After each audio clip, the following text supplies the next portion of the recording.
Hello friends, Chennai test match चौथे दिन के पहले सेशन तक चला, यानी कि कुल मिला के इस मैच में 10 सेशंस का गेम हुआ। अभी इन 10 में से इंडियन टीम ने 8 सेशन अपने नाम किए, जबकि बांग्लादेश की टीम 2 सेशन जीतने में कामयाब रही। लेकिन जो 2 सेशन बांग्लादेश ने जीते थे वो इस तरीके के इम्पैक्ट्स के साथ जीते थे जहाँ पे ये लग रहा था कि कहीं इस मैच में उलटफेर ना कर बैठे बांग्लादेश। और जो शुरुआती दोनों सेशंस थे इस टेस्ट मैच के पहले दिन के, वहाँ पे आप याद कीजिए जहाँ पे 88 रन दोनों सेशंस में इंडियन टीम ने बनाए थे और 3 विकेट गंवा दिए थे। साथ ही में अगर रविंद्र जडेजा और आर अश्विन वहाँ पे उस तरीके से खूंटा ना गाड़ते और वो साझेदारी ना करते पार्टनरशिप, तो आप क्या इस टेस्ट मैच में पिछड़े हुए नजर नहीं आते। मेरे को लगता है बिल्कुल हो सकता था उलटफेर, लेकिन जो कॉन्फिडेंस डाउन हुआ बांग्लादेशी टीम का वो उस 7वीं विकेट की पार्टनरशिप की वजह से हुआ, जहाँ पे आर अश्विन और रविंद्र जडेजा ने उनको फ्रस्ट्रेट करके रख दिया। और जब फ्रस्ट्रेशन होती है ना, तो उसका असर जब आप बॉलिंग करवा रहे होते हैं तो आपके बल्लेबाजों के ऊपर ज़्यादा पड़ता हुआ नजर आता है। जो कि बांग्लादेश जब फर्स्ट इनिंग खेलने आई अपनी, तो उसमें भी नजर आ गया कि किस तरीके से 149 रन ही बना पाई उनकी पूरी बैटिंग लाइनअप मिलकर। और ये कहीं ना कहीं उसी चीज़ का इम्पैक्ट था जो उस 7वीं विकेट की पार्टनरशिप ने क्रिएट किया था। साथ में अगर आप देखें तो जो दूसरा टेस्ट मैच अब होने वाला है वो कानपुर में होने वाला है। मैं कानपुर टेस्ट मैच पे आऊँ उससे पहले एक चीज़ और बताना चाहूँगा कि जो चेन्नई टेस्ट मैच हुआ है वहाँ पे जो प्लेयर ऑफ द मैच हुए वो आर अश्विन हुए। जिस तरीके का इम्पैक्ट रहा है इस मैच के ऊपर उनका, अगर आप देखें फर्स्ट इनिंग में सेंचुरी जड़ी उन्होंने और सेकंड इनिंग में जिस तरीके से 5 विकेट हॉल लिया, मतलब 6 विकेट लिए हैं लेकिन 5 विकेट हॉल बोला जाता है इसी वजह से। लेकिन जो उन्होंने बॉलिंग करवाई है वो वाकई में उनकी क्लास है, उनकी क्वालिटी है। और क्वालिटी क्यों है वो उन्होंने दिखा दिया। स्किल क्यों कहा जाता है, स्किल क्यों मायने रखता है वो उन्होंने दिखाया। जिस तरीके की गड्ढे पिचेस पे खेलने की आदत लग चुकी थी हम लोगों को, ऐसा लग नहीं रहा था कि उस मुताबिक ये पिच बनाई गई है। ये एक अच्छी विकेट थी, ये इस विकेट को कोई पुअर रेटिंग नहीं देगा। जिस तरीके से ये विकेट खेला है, वो जो विकेटें ली हैं 6 विकेटें आर अश्विन ने सेकंड इनिंग में, उनकी क्वालिटी थी, उनकी स्किल थी। और यही चीज़ होती है जिस वजह से लगभग 550 विकेटों के करीब पहुंच चुके हैं रविचंद्र अश्विन। और साथ में अगर आप देखिए अब कानपुर में जो अब टेस्ट मैच होने वाला है वो कितने ज़्यादा मायने रखेगा। और मैं आपको बता दूं कानपुर में पिछला टेस्ट मैच जो हुआ था वो इंडिया और न्यूजीलैंड के बीच में हुआ था करीब 3 साल पहले, यानी कि 2021 में।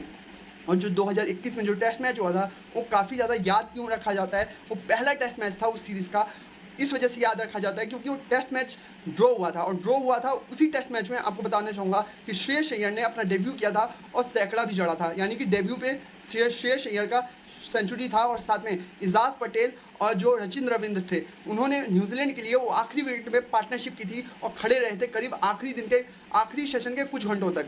और इसी वजह से वो टेस्ट मैच काफ़ी ज़्यादा याद रखा जाता है। 3 साल हो चुके हैं लेकिन वो टेस्ट मैच आज भी याद रखा जाता है। अगर आप देखें उसी सीरीज़ में इजाज पटेल, वही वाली सीरीज़ है जहाँ पे मुंबई के वानखेड़े में पहली इनिंग्स में इंडियन टीम के 10 विकेटें इजाज पटेल ने ली थी। और वर्ल्ड के तीसरे ऐसे बॉलर बने थे जिन्होंने टेस्ट मैच की एक पारी में 10 विकेटें अपने नाम की हो। साथ ही में एक चीज़ और बताना चाहूँगा कि अब जो बांग्लादेश के साथ ये जो कानपुर में होने वाला है टेस्ट मैच, उसमें जो कंडीशंस हो सकती हैं वो शायद स्पिनर्स के लिए ज़्यादा फ्रेंडली नज़र आ सकती हैं। क्योंकि जिस तरीके की पिच आपने चेन्नई में देखी शायद उस तरीके की सिमिलर पिच आपको नज़र ना आए। मैं ऐसा इसलिए वजह से कह रहा हूँ क्योंकि हमने देखा कि वहाँ पे हमने 3 पेसर और 2 स्पिनर के साथ उतरने का फैसला किया, लेकिन मेरे को लग रहा है कि कानपुर में उल्टा हो सकता है। कानपुर में 2 पेसर और 3 स्पिनर हो सकते हैं, क्योंकि अगर मान लीजिए रेड सॉइल का विकेट नहीं होता है। आमतौर पे हम देखते हैं कि नॉर्थ इंडिया में जब आप आते हैं खेलने तो नॉर्थ इंडिया में आमतौर पे रेड सॉइल का विकेट बहुत ही रेयर देखने को मिलता है। आपको वेस्ट इंडिया में मिलेगा रेड सॉइल, लेकिन नॉर्थ इंडिया में नहीं मिलता है। तो देखना होगा क्या 3 स्पिनर खेलेंगे। मोस्ट लाइकली मेरे को लग रहा है कि 3 स्पिनर खेलते हुए नजर आ सकते हैं। अगर मैं बात करूँ इसी स्टेट की एक और स्टेडियम की जो कि लखनऊ में है, इकाना स्टेडियम, वहाँ की जो कंडीशंस होती हैं वो स्पिनर को फेवर करती हैं। और मेरे को लग रहा है सिमिलर टाइप ऑफ कंडीशंस नज़र आ सकती हैं कानपुर के अंदर। और आप देखेंगे किस तरीके से स्पिनर हैवी होते हुए आपको हावी होते हुए नजर आएंगे। माफ कीजिएगा, हैवी बोल दिया मैंने, हावी होते हुए पूरी तरीके से आपको नजर आएंगे जो आपके बल्लेबाज होंगे दोनों टीमों के उनके ऊपर। मेरे को इसी वजह से लग रहा है कि यहाँ पे कोई मौका नहीं देना चाहिए इंडियन टीम। जिस तरीके से हमने देखा था कि पहले दोनों सेशंस में, खास करके जो पहला सेशन था उसमें जो हसन ने बॉलिंग करवाई थी उनकी तरफ से फास्ट बॉलर, उन्होंने जिस तरीके की लाइन लेंथ पकड़ी थी वो लाइन लेंथ पकड़ने का मौका इस बार हमारी बल्लेबाजी नहीं देगी।